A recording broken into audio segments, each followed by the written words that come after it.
I would like to mention something connected to what we now call the DPG stir method. This is an ongoing work with Jay and one of my students that came on us as a surprise.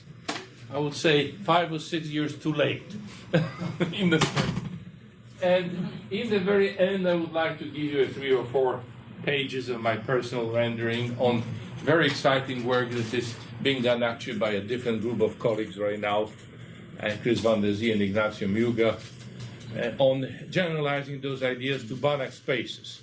Things are not trivial because, as you can see, we have seen here a heavy use of the Rees operator, which doesn't exist for Banach spaces. So what has happened when you have a Banach LP when you go from... So those are the 3 directions in which I would like to go.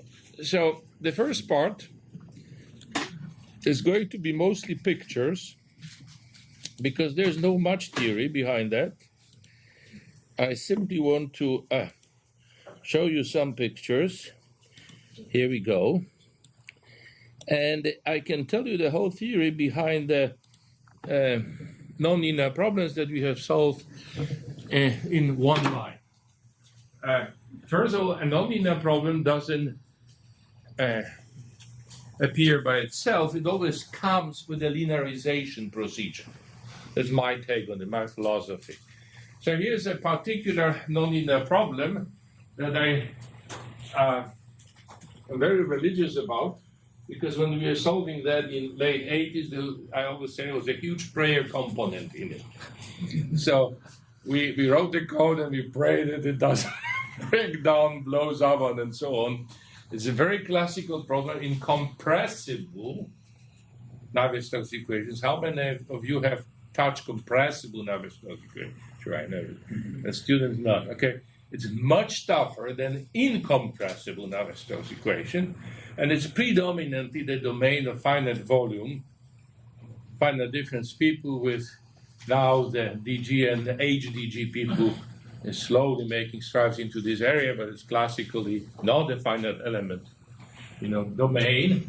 And we were trying to claim some finite element work there, 1990, late 80s, okay? And on top of it, ambition of our boss, Dr. Orden, was then to do HP from start.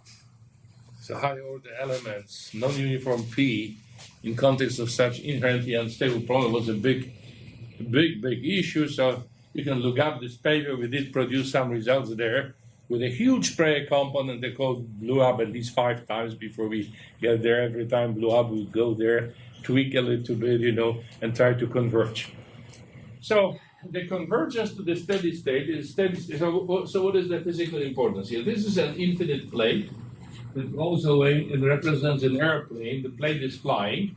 In other words, the plate is stationary and the air is coming on you. It's a supersonic problem, Mach is 3. That means, going at the speed of 3 times the sound of speed, right?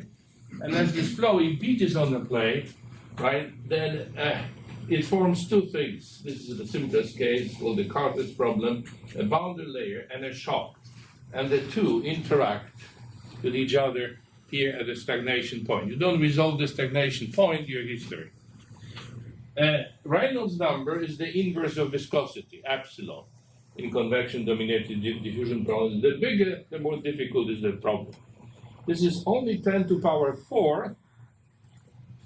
The physically relevant value is 10 to the power 7. And you do want to get it on a double precision machine, otherwise you're doing very academic stuff. In 3D, real, at least single wing, configuration, difficult problems, okay? But it is still steady state. There's no turbulence here. It's a compressible flow, right? So how does problems solve in practice? Well, an engineer, a physicist, mechanician comes in and has all the intuition where the boundary layer is, where the shock is, and they start with the perfect mesh that already represents, has a chance to resolve the boundary layer, right? That at least knows more or less where the shock is. And then if you're very adventurous, you will have some adaptivity added on top of it. But you always start with a mesh that knows a lot about the problem. Why? Because all these methods completely fall apart in the pre-asymptotic regime on the coarse meshes, right? So when I go to this community and tell them that I'm going to solve this problem now with DPG, starting with a mesh of 2 elements, now half of them leaves the room at this moment, right?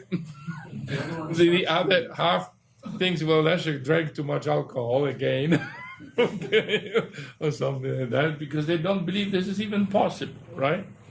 You know how difficult is the problem.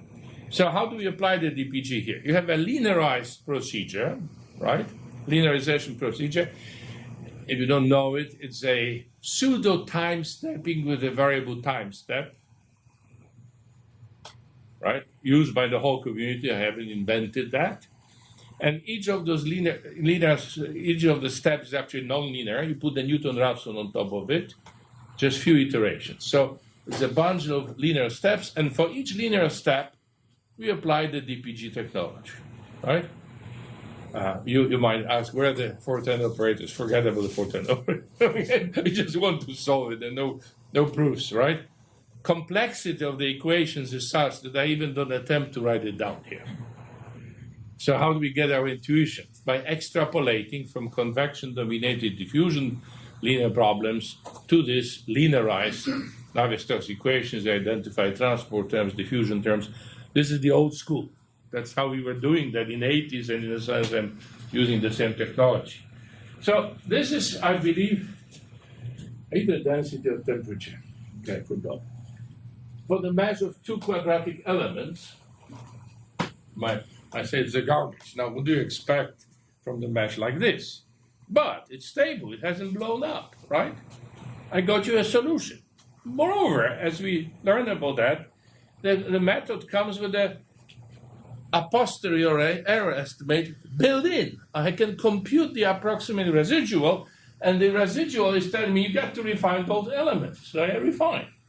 That's my new solution. So then I repeat the story. It says, well, you got to refine these elements. You see, it's leaving out the other elements are already out. I get my next solution, and then I keep doing that. Oops. I did something wrong. What is it? Okay. And it always knows where to refine, and this is just edge refinement. And you see it's picking up at that stagnation point. Something right. Leszek, your refinement allows anisotropic refinement? No, this was done only with. Oh no, it was done with anisotropic. Yes. Right. There is a anisotropic refinement. No. These are. Sure. Because one of those. Yeah, there are some anisotropic refinements here. God, I don't remember how Jesse did it, but there was some criterion there for choosing between anisotropic and isotropic. And these are the refinements that you get, and as you proceed with those refinements, you get in a fully automatic way this perfect mesh, very few degrees of freedom. Here's your shock. I think this is temperature that is so weak. And here's your boundary layer, right? And the most important thing is, by the time you solve the problem, you have the courage to go there and show the most difficult thing to compute in this problem, which is a normal heat flux along the boundary. So this is what is called a re-entry problem. And the question is, why do you compute it at all? Because what you want to know here is, as a vehicle, at hypersonic or supersonic speed re-enters the atmosphere, right? It gets heated up. So what you're computing here is exactly the heat flux, right, imposed by the flow on the vehicle to see whether it will survive it. Right? This was the era of all the Challengers and the shuttle and so on. Have you ever tried this on a re-entry with a blood body where you want to get the stagnation point? Yes. I mean, not DPG. I'm sorry, no. I mean, here's the problem. The CFD people tolerate you for about a year or two as another mathematician, right? So I got funding for that only by piggybacking on a bigger project center and so on. The moment center disappeared, my source of funding disappeared. Jay and I have tried it at least 3 times. Unsuccessfully to get money for doing CFD. I have one more NSF. There's half CFD still waiting, so we'll see. If you get reviewed, please write me a positive review. Mafia isn't very friendly to intruders. No. The point is, if you look at the literature here, you will see that this thing is never reported at the stagnation point. It's always cut off and they report that part. Why? Because resolving stagnation point is extremely difficult. So how far did we go here? Well, we went there, this was 10 to the power 4. We went to like 10 to the power 5 times 5, or 0.5 times 10 to the power 6, order and a half magnitude short. The linear stability was there, but we were running into negative pressures and energies. And when that happens in this variable step method, you reduce the time step to avoid it. It's a relaxation procedure. And when you reduce it too much, it stalls. It never converges. So instead of converging, in minutes becomes hours, hours becomes days, and then the student says, "I want to graduate." So we stopped at DASIV. So an order of magnitude and a half short. So this negative density and things like this, does it have to do with local conservation properties? It mostly gives. But this thing doesn't suffer at this level of resolution from local conservation. They're important elsewhere, but not here, not for this problem, right? That's my take on it, at least. So, what is there I wanted to say about? Oh, if you take a baby nonlinear problem, Burger's equation, there's no linear, but the flux there can have any sign, so you don't have the problem with negative, right, values, then we were able to solve Burger's equation all the way with epsilon to 10 to the power minus 11. So way beyond 10 to the power minus 7, right?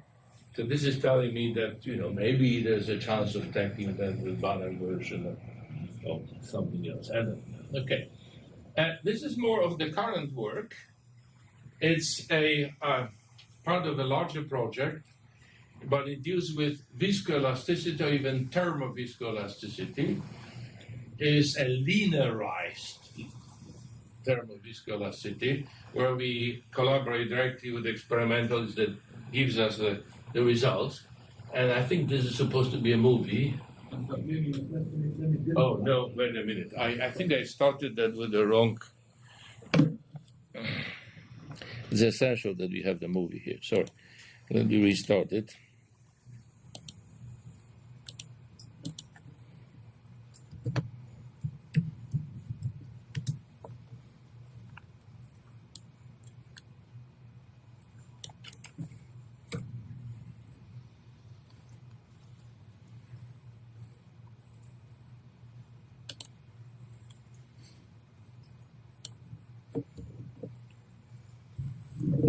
They took you through this, and okay, and this thing is moving, right? It's first of all 3D computations. It's time harmonic, but it represents vibrations. An experiment to calibrate viscoelastic material where you clamp these two ends. You have another clamp here that forces the vibrations. So because of the interaction between the clamp and the sample here, you have very strong singularities at the edges of the clamp. Let me tell you, you cannot get here to the right resolution without adaptivity, and this is where DPG comes into the picture, because I have adaptive method to begin with. This is more recent work. DPG is perfectly in the ultra-weak formulation, also suitable for computing with polygonal elements. So here you have examples of polygonal, this is poly-DPG, as we call it, it's only in 2D, with elements of multiple facets, edges, perfect convergence rates. This is the type of Franco-Bresci pictures, right? And then you get all these weird shapes. What finite elements do you use? This is poly-DPG. It's an ultra-weak version of DPG method, right? Implemented for polygonal domains. Yeah, I'm saying on the polygonal domain, what type of shapes? This is polynomials. It's all about polynomials. Local polynomials. Local polynomials. Piecewise polynomials. But are they compactly supported? Yeah, it is not discontinuous. On each cell, you have a full basis because they don't join. They don't have to join. They don't solve the partition of unity. But it's a fixed degree of each cell. You have a fixed you have a fixed degree of polynomials per You're cell. just restricting these polynomials to Yes. values. They're not vanishing. They're not compactly supported. So what? Yeah, because they Piecewise are polynomials. In DPG, you don't need conformity of your polynomial. I know you don't, but the fact that if you have globally spread out, don't you get No, that as a bounded conditioning? domain, and on that boundary, on the global domain, there's boundary. Yeah, but then you're getting matrices which are dense, and you've got. No. It's sparse math. DPG always produces sparse. Because on each, the basis on each cell is like piecewise constant. This is a sparse thing. Just instead of having one constant per cell, he has 5 polynomials per cell. But they live on that cell. This is competitive with other methods. It's really competitive with other Yeah, polygons. I'm not arguing against that. I'm just trying to understand. So if you have a domain with a fault, then the standard elements will fail conforming, but we can compute with the guys that they in the shape of whatever you here obtain by cutting, and you get perfect convergence rates again. And there's no sensitivity to the fact that There you is can much reach less small shape slivers. The method is not no. Okay, yes and no. There is some sensitivity. I mean, you cannot have a small element next to a huge element, because small element produces, I mean, the stiffness matrix is 1 over 8 squared, right? If you have a tiny guy next to the huge guy, then they don't talk to each other. I mean, round over kills you, right? You're adding a number, a 0. And then you have maybe different materials between the small guy Sure. and the big guy, and that will also cause. Yeah, of course. So that is no, but there's no shape regularity sensitivity here. So the guys can have these crazy shapes, as you can see. You can apply it to the hanging nodes without the usual technology. That's what my students were, above and excited with, and then you get the same rates of convergences to the. When you go and try to construct 4-term operators for this, you might get a shape regularity issue. Yes. Because you need a scaling estimate. You do this, yes, absolutely. So okay, it's a whole paper out there with all the details, but with the full proofs for this case, and you will see that there are assumptions that your polygonal domain can be broken into triangle meshes with the shape regularity for the triangle. Yeah, of course. I mean, this is interesting example. Jay already showed it, one of the early versions of it. This is wave propagation from Helmholtz in 2D, but with 1,000 wavelengths. So how many of you here do waves? Oh, nobody. Okay, if you went to the waves, this is every 2 years or 3 year meeting. There was a big presentation last year. The guy, one of the plenary talks, super duper computer, one of the biggest computers in the world, computing 1,000 wavelengths in 2D. This is on a workstation. Okay, but to be fair, we don't have here a solution that is a wave everywhere. We have a beam, right? You're sending this Gaussian beam, it hits the resonator, resonates here, and it scatters out, right? The point is, I can work without the Nyquist criterion. I am stable. This mesh here is a very coarse mesh for 1,000 wavelengths. This is just to capture the geometry of the resonating cavity here, right? And in order to get there, what you're looking at is exactly 1,000 refinements. So in a way when it's an HP mesh being built here. in a way when there are any kind of localizing concentrating wave phenomena, DPG is working fantastically. So this was my point, to that we don't suffer from this pre-asymptotic stability problem, right? You cannot get it with a classical Galerkin. And even with the stabilized method and so on, it's going to be a challenge. I'm not saying you cannot get it. You always can do things, but it's going to be. And we have ongoing work on the solver, multi-grid solver. Started with the 2-grid solver, now it's a multi-grid solver. Jay is helping out with the proofs. And we have 3D results, but I will not go in there. This is another interesting problem that was done in collaboration with Patrick Sierle. Yes. I mean, the nice thing here is that you still get a positive definite index. Yes. So that Unlike the indefinite guys. So the CG will always converge. The question is, how long will it take? Does it help you with the preconditioning? Jay. Does it help with preconditioning? Yes, in the sense that it's easy to precondition. It's easier to run a precondition function with gradient instead of GRS. In that sense, yes. But I don't want to add. We can talk offline about that. This is a technical subject, right? Construction, the prolongation of rate here is very not trivial, right? So this is elasticity, and the interesting thing about that is what you're looking at. This is where Patrick Sierle is a co-author of this paper. Not Sierle. Patrick Leszek lost his bottle of wine. It started with a bad, and in the end we produced a paper together. He said you can solve this problem. Now, what is so special with this problem? Well, you have this very thin layer here of metal, and then a very soft rubber inside. So, incompressible rubber versus very stiff material, right? Chandra, huge, right? Contrast, material contrast, plus incompressibility. So you kill standard fine elements with this problem, hands down. So what do we do here? We use different variation formulations. The rubber is solved using ultra weak, that is uniformly stable, and you can do the incompressible case. This is nearly incompressible. You can do the full incompressible case. And standard current formulation for the steel, right? And I'm not showing meshes here, just the solution how look like perfectly smooth, resolve solutions for this problem. Very well documented in the literature. There is an exact manufactured solution to get the optimal convergence rates. This is the work with Marek Burr, right? It was started by Marek, where is Benjamin there, right? So it's on the older D fluids. This is a fluid that you can pull with a stick from the container. It's a model, apparently for modeling the blood flow. And it was presented to us by Marek as a very difficult problem where with the standard Galerkin stabilization, you have to combine tricks from 3 or 4 areas to start seeing reasonable numbers.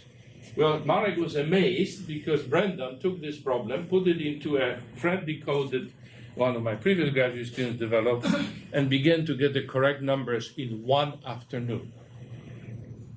So turnaround is critical. And this is a very strange problem. It's flow around the cylinder. And usually you develop the meaning of the boundary layers next to the boundary. Here you have a layer in the middle of the domain. There's no boundary here. This thing flows from the left and forms sort of internal layer here, right? And if you do the energy business, energy-based, with residual-based, so to say, adaptivity, as you can see, this is zoomed here, it does desperately tries to resolve the layer. So all the effort goes into resolving the layer because this is where the energy sits. The residual is large, right?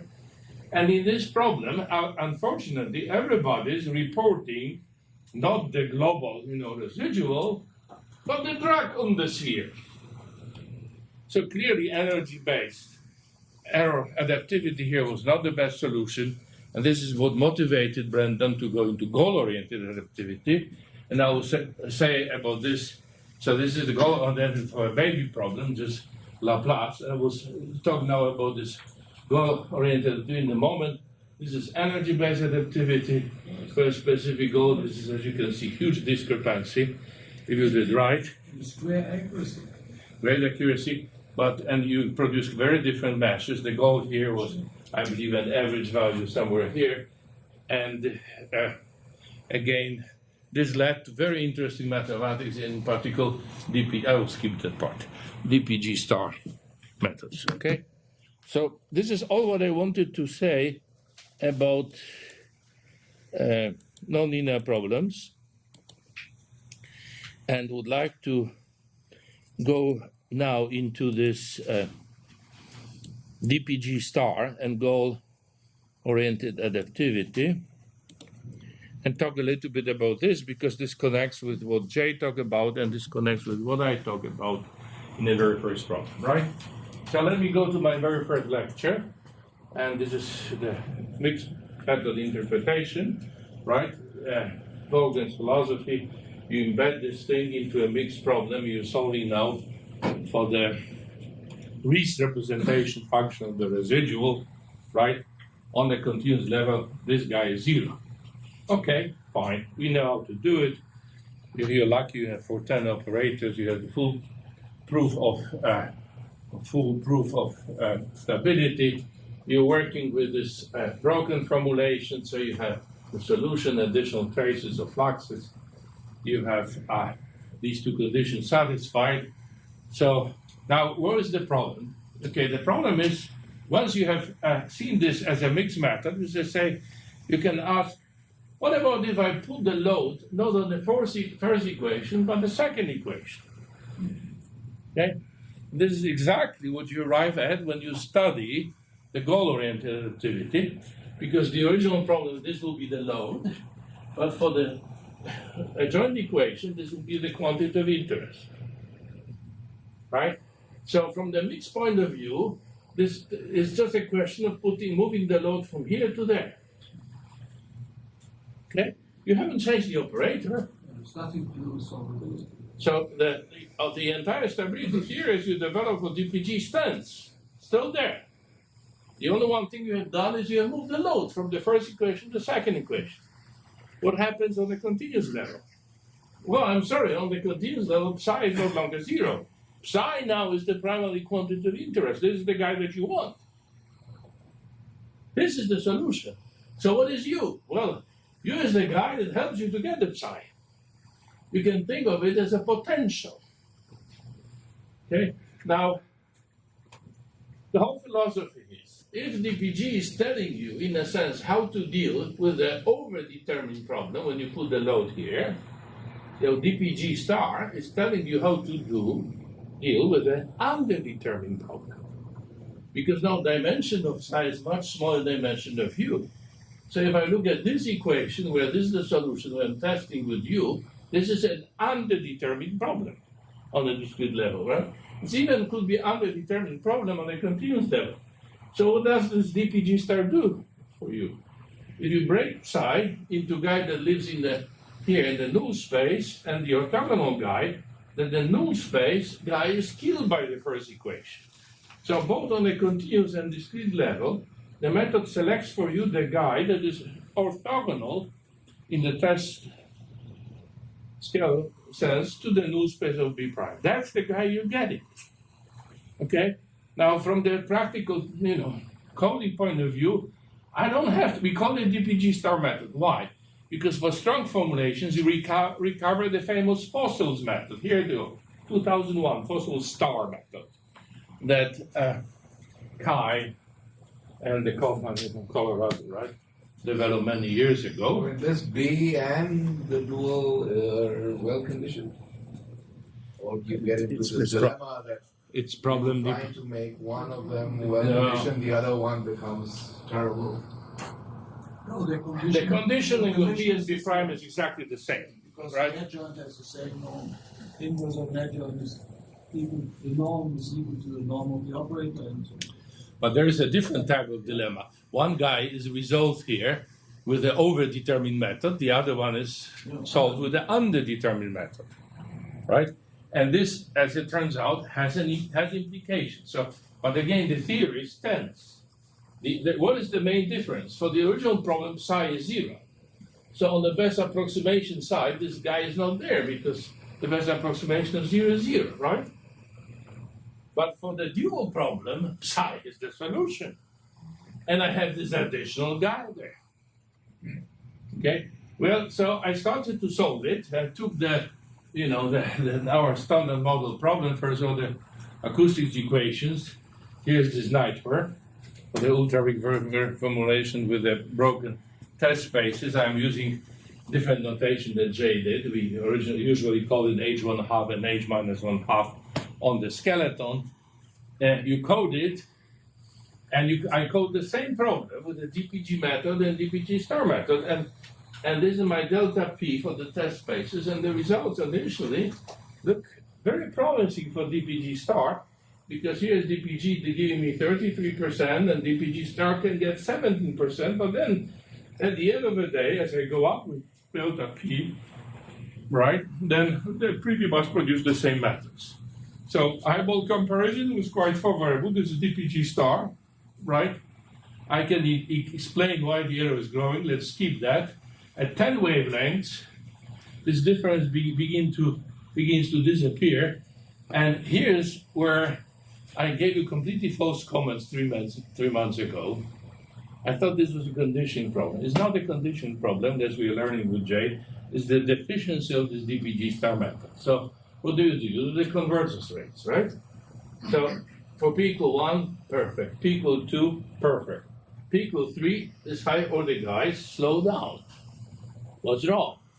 Well, P equal 4, they completely slow down to the point that they deliver a much worse solution. So if you don't know what is going on, what do? Conditioning. You declare that you're losing digits. Well, we think it is not the case now. Jay, can I reveal that? Right? And why is it not the case? Because if you go back here, right, you have this new guy. So now the big problem is you have this extra unknown. What is the regularity of this extra unknown? And now, exactly, we have examples of elementary examples for Laplace equation where we can take a perfectly smooth right-hand side, and this potential comes up with a very low regularity and slows you down. It's a bad method. It's not really, so the question can be salvaged somehow. Now, why would you care to?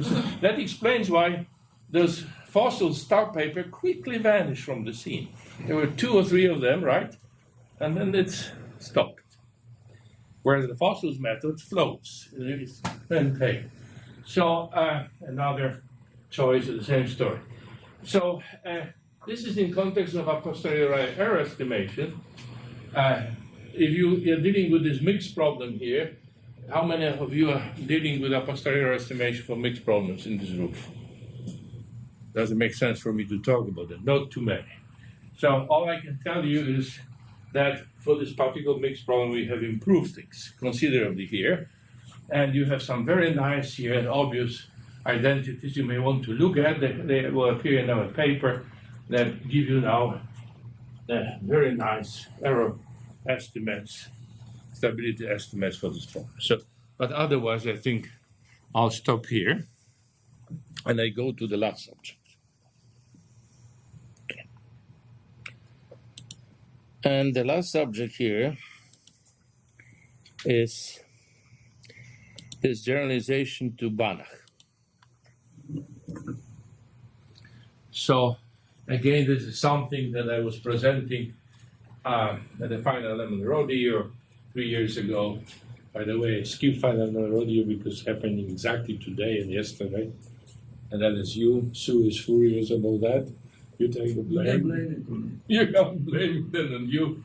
So you already saw me talk about that. This is the 1D version of it. You have different variation formulations.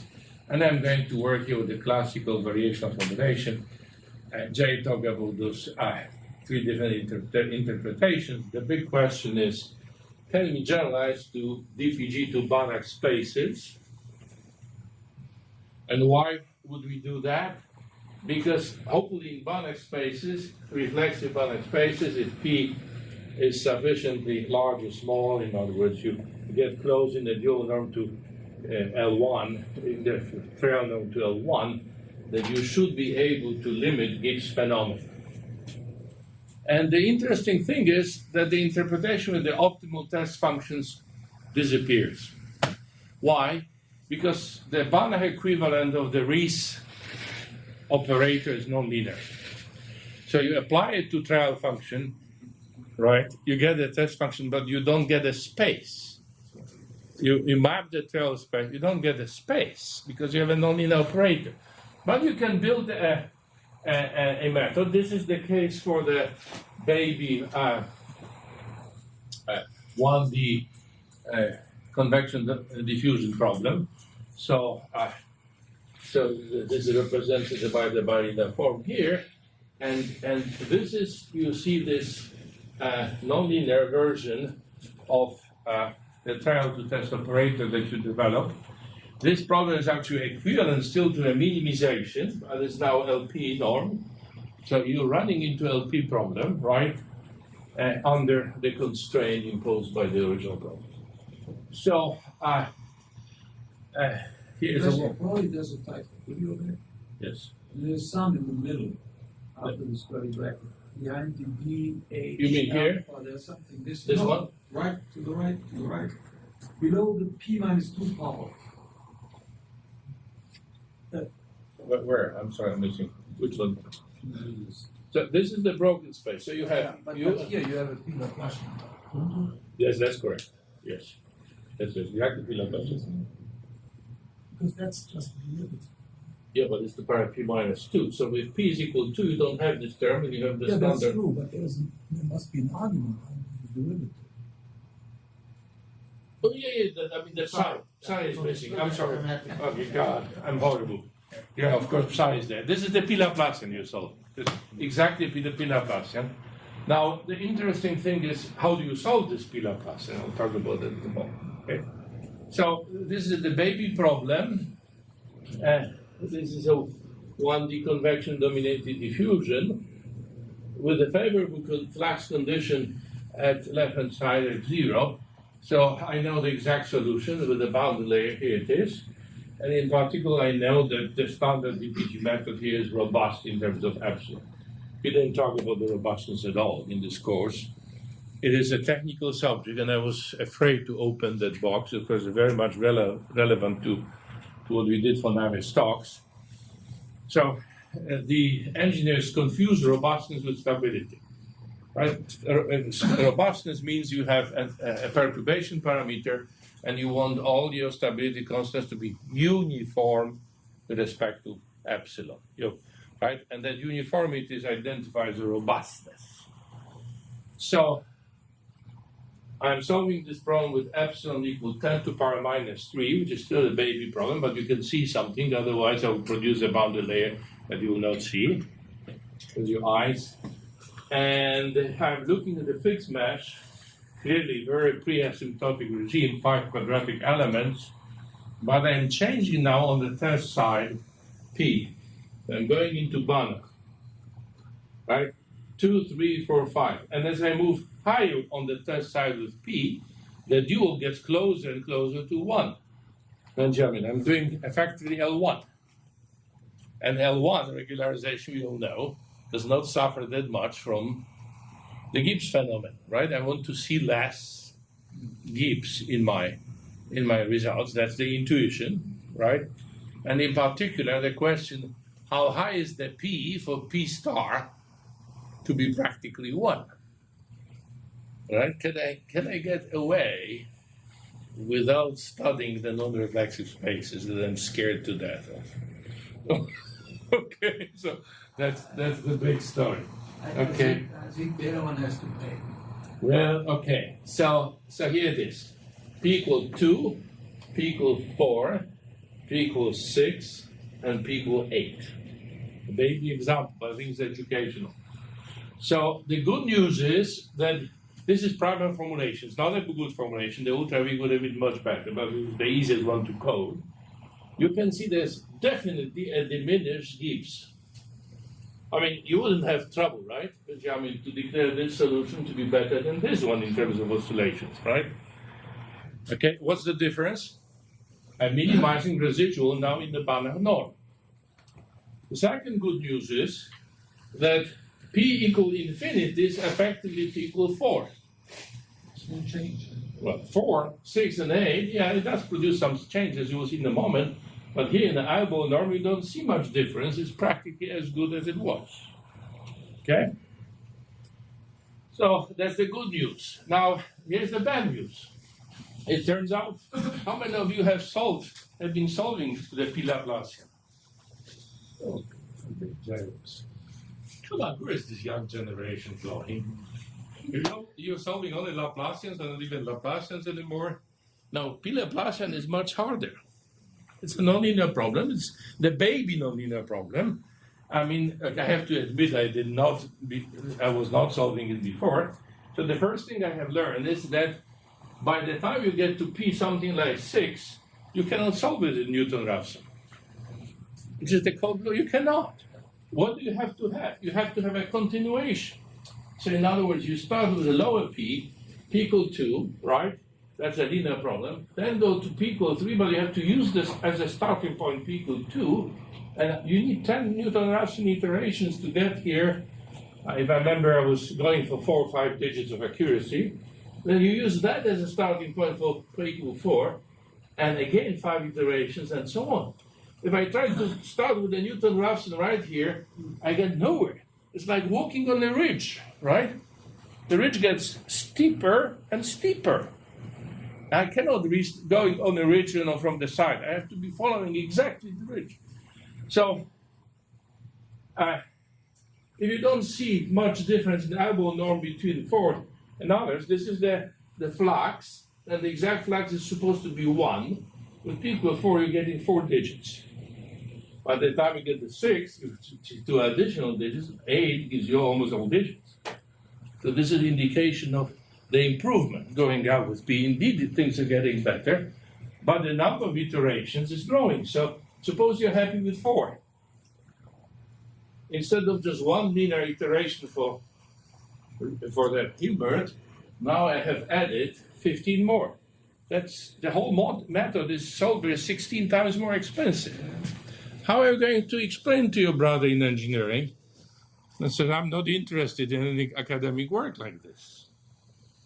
That's why I keep asking questions about weighted Hilbert spaces. Can we get away with using weights? Right? I don't know. I mean, this is because there is promise, but it's really more expensive, right? Now, another story here is, okay, I am semi-convinced that there is potential in doing Banach. Perhaps doesn't matter upon the order. This is the usual, myth that lower order elements are more stable than higher order elements. Now, let me tell you, if you're doing the right type of stability, whether your order is 1, 2, 3, or 4, you have the same control. The overshoots, undershoots are exactly of the same order. There's nothing wrong with the higher order elements if you have a stable method. And that's the message behind the minimum residual and DPG methods in particular. Okay? God, I went way too fast because I'm done.